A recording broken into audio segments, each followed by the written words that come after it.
So you guys know me, I say it how it is in sports. The Brooklyn Nets got swept. KD's talking all that trash in the Olympics. He calls out the Celtics. And what do? They sweep his ass. You formed your own super team and you still got swept. You know what I mean?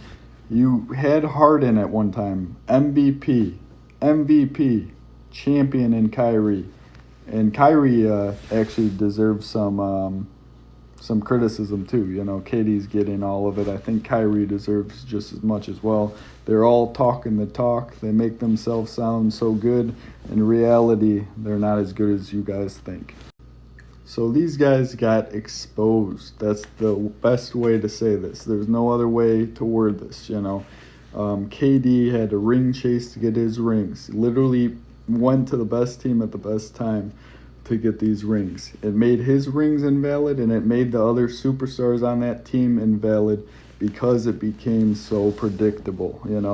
When the season started, we already knew who was going to win the season. Kyrie as well. How did he get his one ring? He played on a super team. These guys had the most to prove, and they failed. I realize Harden wasn't here this season. I just wanted to show you guys at one point they even had a MVP star in him as well. The players that you guys say are the best, or the players that get hyped up by media the most, aren't actually the best. These guys get statistically destroyed by Westbrook. Even Harden, I think, beats KD. Let's take a look. He definitely beats Kyrie, but let's take a look at the stat line. So they make KD sound like he's one of the best players of all time. Let's take a look at the stat line between these guys. Look how many spots they're close in. Look how many spots Harden's beating him in.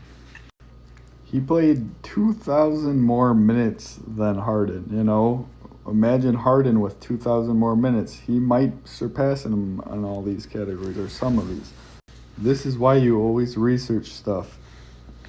4 scoring titles, 3 scoring titles, 1 assist title. He's better in my opinion. He's the better overall player. His rings don't matter. It's invalid.